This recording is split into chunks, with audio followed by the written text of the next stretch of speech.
Stock market for moms, হাউসওয়াইফস একটা খুব ভালো অপশান, যেটা নিয়ে আমি আগেও বলেছিলাম। হ্যাঁ, রিস্ক রিওয়ার্ড রেশিও তো একটা আছেই, সেটা তো কতখানি রিস্ক অ্যাপাটাইট আমাদের আছে, কতখানি আমরা রিস্ক নিতে পারবো, এটাও আমাদের নিজেই ডিসাইড করতে হবে, অবশ্যই ডিফাইন করতে হবে সেটাকে। তো তার যে প্রোজ অ্যান্ড কনস, প্রথম কোন জিনিসগুলো আমরা দেখব যাতে কিনা আমাদের লসের যে রিস্কটা সেটা অনেকটা কম হবে। সবচেয়ে ইম্পর্টেন্ট যেটা, সেটা হচ্ছে ইকুইটি ইনভেস্টমেন্ট। সেটা নিয়ে যদি এগিয়ে যাওয়া যায়, সেটা স্টক মার্কেটের অন্য অন্য যে অ্যাসপেক্টসগুলো আছে তার থেকে কম্প্যারেটিভলি লো রিস্ক, আর অনেক ক্ষেত্রেই এটা অ্যাডভান্টেজেস হয়। তবে সবচেয়ে ইম্পর্টেন্ট যে তিনটা বিষয়, সেটা হচ্ছে গিয়ে পেশেন্স তো রাখতে হবে, পেশেন্স ইজ ভেরি ইম্পর্টেন্ট। তারপরে আসবে আমাদের রিস্ক অ্যাপাটাইট, কতখানি রিস্ক আমরা নেব।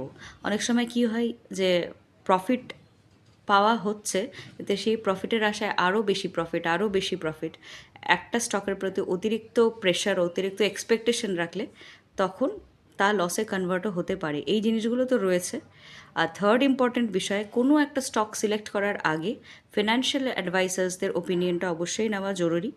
আর আরেকটা ইম্পর্টেন্ট যেটা এটার সাথে আমি বলা খুব প্রয়োজন মনে করি, সেটা হচ্ছে চার্ট অ্যানালিসিস।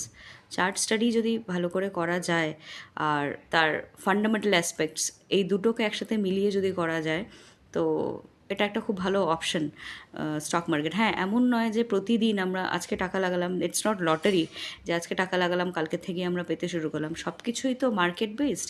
আমরা সেটা হচ্ছে মিউচুয়াল ফান্ডেই বলি বা যেটাই বলি না কেন, সব কিছুই মার্কেট বেসড। এটা একটু ডিরেক্ট হয়ে যায়। তবে ভালো অপশান, যেটা নিজে থেকে একটু শিখে, একটু স্টাডি করে অ্যানালিসিস যদি করা যায়, যতটা ইন্টারেস্টিং ব্যাপারটা।